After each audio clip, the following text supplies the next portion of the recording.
நண்பர்களே, அடுத்ததான் நம்மளோட வீடியோவில் ரொம்பவே முக்கியமான ப்ளசண்டாவை பற்றி தான் நம்ம பார்க்க போகிறோம். என்ன அப்படின்னா கர்ப்பமாக இருக்கும்போது வயிற்றுக்குள்ளே குழந்த வளரும். ஆனால் குழந்த தானாக சாப்பிட்றதே இல்லை, தானாக காற்றையும் சுவாசிக்காது. அப்படியான ஒரு முக்கியமான கேள்வி வரும். குழந்தைக்கு உணவு எப்படி கிடைக்கிறது, ஆக்சிஜன் எப்படி கிடைக்கி, அப்புறம் குழந்தையோட கழிவுகள்லாம் எப்படி வெளியேறுது, இதற்கெல்லாம் ஒரு முக்கியமான ஒரு அமைப்பு தான் இந்த ப்ளசண்டா. அதாவது தமிழில் நஞ்சுக்கொடி அப்படின்னு நம்ம சொல்லுவோம். இந்த ப்ளசண்டா என்பது குழந்தைக்கும் தாய்க்கும் இடையே இருக்கிற ஒரு முக்கியமான ப்ரெக்னென்சி ஆர்கான் தான். இந்த ப்ளசண்டா என்ன செய்யுது அப்படின்னு பார்த்தீங்கன்னா, குழந்தைக்கு ஆக்சிஜனு, அப்புறம் நியூட்ரியன் எப்படி கிடைக்கிறது, அப்புறம் ஆம்பிளிக்கல் கார்டு என்ன வேலை செய்யுது, அப்புறம் ப்ளசண்டாவில் பிரச்சனை ஏற்பட்டுச்சுன்னா ஏன் கவனமாக இருக்கணும் அப்படிங்கிறத நம்ம டீட்டெயிலாக நம்மளோட வீடியோவில் பார்க்கலாம். ஃபஸ்ட்டு ப்ளசண்டா அப்படின்னா என்ன? ப்ளசண்டா என்பது கர்ப்ப காலத்தில் உருவாகிற ஒரு தற்காலிக உறுப்பு தான். இது நிரந்தரமான ஒரு உறுப்பு இல்லை, அந்த ப்ரெக்னென்சி டைமில் உருவாகும். இது யுட்ரஸோட உள்ளே உருவாகி தாயோட ரத்தத்திலிருந்து குழந்தைக்கு தேவையான ஆக்சிஜனு, அப்புறம் நியூட்ரியன்ட்லாம் கிடைக்கும். அதே போல் குழந்தையினோட மெட்டபாலிசத்தில் உருவாகிற சில கழிவுப் பொருட்கள் தாயின் சர்க்குலேஷனுக்கு செல்லவும் நமக்கு பயன்படும்.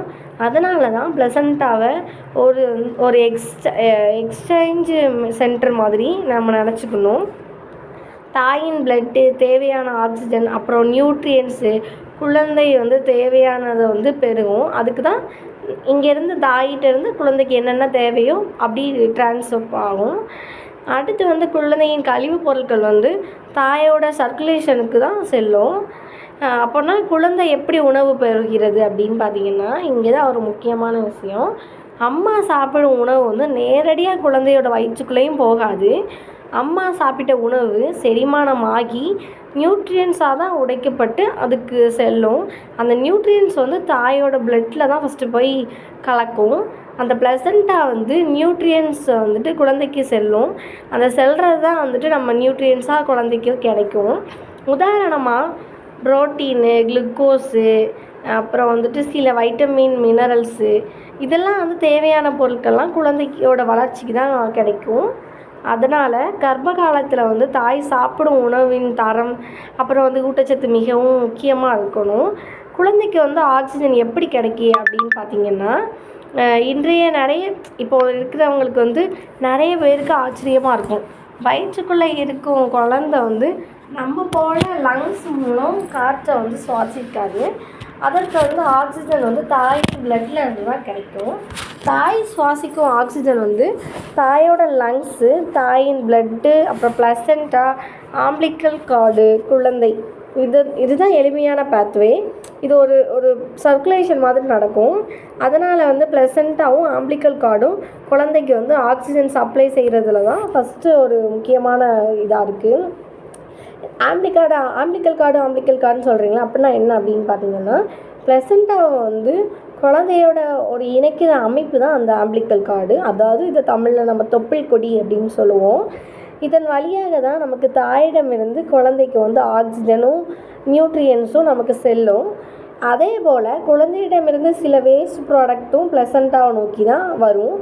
அதனால் ப்ளசண்டா மட்டும் தனியாக வேலை செய்யாது. ப்ளசண்டா ப்ளஸ் ஆம்பிளிக்கல் கார்டு, அப்புறம் தாயோட சர்க்குலேஷன், இதெல்லாம் ஒன்றா தான் செயல்படும். அடுத்ததாக பார்த்திங்கன்னா, குழந்தையோட கழிவுகள்லாம் எப்படி வெளியேறுது அப்படின்னு பார்த்திங்கன்னா, குழந்தை வளரும்போது அதோட மெட்டபாலிசம் காரணமாக வேஸ்ட் ப்ராடக்ட்லாம் உருவாகும். அந்த வேஸ்ட் ப்ராடக்ட்ஸ்லாம் சில ஆம்பிளிக்கல் கார்டு, அப்புறம் ப்ளசண்டா வழியாக தான் தாயோட சர்க்குலேஷனுக்கே செல்லும்.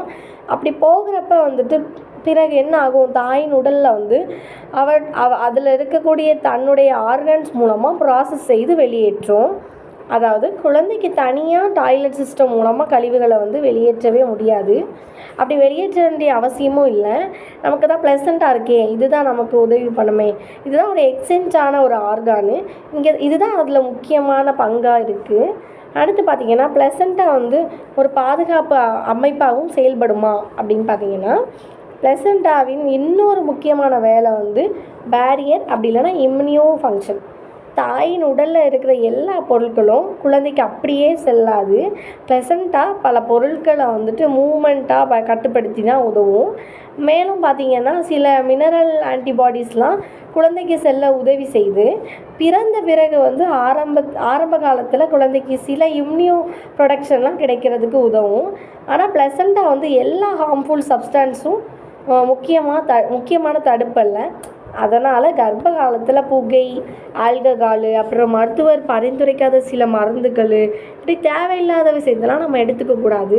இந்த டைம் தான் நம்ம ரொம்பவே கேர்ஃபுல்லாக பார்த்துக்கணும். ப்ளசண்டா வந்து ஏன் மிகவும் முக்கியமாக இருக்குது அப்படின்னு நம்ம பார்த்தோம் அப்படின்னா, ப்ளசண்டாவில் சரியாக செயல்படுவது வந்து குழந்தையோட வளர்ச்சிக்கு தான் இது முக்கியமான பங்காக இருக்குது. ப்ளசண்டா மூலம் என்னெல்லாம் நடக்குதுன்னா, அப்போவே சொல்லிட்டோம், ஆக்சிஜன், நியூட்ரியன்ஸு, சில ஹார்மோன்ஸு, அப்புறம் முக்கியமானது ஆன்டிபாடிஸ், இதெல்லாம் வந்து குழந்தைக்கு கிடைக்க உதவும். அப்புறம் பார்த்திங்கன்னா ப்ளசண்டா தான் ப்ரெக்னென்சியை வந்து சப்போர்ட் செய்யும், சில முக்கியமான ஹார்மோன்ஸை வந்து உற்பத்தியும் செய்யும். அதனால் ப்ளசண்டாவை வந்து குழந்தையோட உயிர் ஆதரவு அமைப்போட ஒரு முக்கிய பகுதின்னு நம்ம சொல்லலாம். அதுக்கடுத்து பார்த்திங்கன்னா ப்ளசண்டா தொடர்பான பிரச்சனைகள்லாம் என்னென்ன வரும் அப்படின்னு பார்த்திங்கன்னா, சில ப்ரெக்னென்சிகளில் வந்து ப்ளசண்டாவால் நிறைய பிரச்சனை ஏற்படலாம். ஆனால் எல்லாருக்கும் இல்லை, ஒரு சிலவங்களுக்கு தான். ப்ளசண்டா வந்துட்டு கருப்பையோட கீழ்ப்பகுதியில் இருந்து செர்விக்ஸை வந்து மூடுறது அல்லனா அருகில் இருக்கும் நிலை தான். இந்த ப்ளசண்டால் வந்துட்டு பிரசவத்திற்கு முன்பே யூட்ரஸில் இருந்து பகுதியளவு அப்படி இல்லைன்னா முழுமையாக பிரியும் நிலையில் வந்து மெடிக்கல் அட்டென்ஷன் வந்து தேவைப்படுற நிலைகள் வரலாம். கர்ப்ப காலத்தில் வந்து வெஜினல் ப்ளீடிங்கு, அப்புறம் கடுமையான வயிற்று வலி, திடீர் உடல்நல மாற்றம் அந்த மாதிரியாக ஏற்படுறதுக்கு வந்து மெடிக்கல் கேர் பெறணும். ஒரு எளிய உதாரணம், ப்ளசண்டாவை வந்து ஒரு டெலிவரி சென்டர் மாதிரி நினச்சிக்கோங்க. அம்மாவோட பிளட்டு என்பது வந்துட்டு பொருட்களை கொண்டு வரும். அதுக்கடுத்து ப்ளசண்டா என்பது வந்து எக்ஸ்சேஞ்ச் சென்டரு. ஆம்பிளிக்கல் கார்டு என்பது வந்துட்டு குழந்தைக்கு செல்லும் வந்து ஒரு கனெக்ஷனு. அப்போது அம்மாவிடமிருந்து ஆக்சிஜனும் நியூட்ரியன்ஸும் ப்ளசண்டா ஆம்பிளிக்கல் கார்டில் தான். ஆம்பிளிக்கல் கார்டு பேபி இதுவும் ஒரு பேத்வே தான். குழந்தையோட சில வேஸ்ட் ப்ராடக்ட்ஸ் வந்துட்டு ஆம்பிளிக்கல் கார்டு, அப்புறம் ப்ளசண்டா, மதர், இப்படி ஒரு அழகான பயாலஜிக்கல் சிஸ்டம் தான் அந்த கர்ப்ப காலத்தில் முழுவதுமாக செயல்படுது. அதனால் அடுத்த முறை ப்ளசண்டானா என்ன அப்படின்னு யாராவது கேட்டாங்கன்னா, அது குழந்தைக்கு ஆக்சிஜனும் நியூட்ரியன்ஸ் கிடைக்கிறதுக்கும் உதவுறது ஒரு முக்கியமான ப்ரெக்னென்சி ஆர்கான்னு நம்மளே சொல்லலாம். இது நீங்கள் மெயினாக தெரிஞ்சுக்கணும். நம்ம தெரிஞ்சுக்கிடாமல் இருந்தோம்னா நமக்கு நல்லதில்லை. அப்புறம் வந்து குழந்தை வந்து வயிற்றுக்குள்ளே இருந்தாலும் அது வளர்கிறதுக்கு ஆக்சிஜனு, நியூட்ரியன்ஸு, பாதுகாப்பான சூழல்லாம் தேவை. அந்த செயல்பாட்டில் தான் ப்ளசண்டாவும் ஆம்பிளிக்கல் கார்டும் ரொம்ப முக்கியமாக இருக்குது.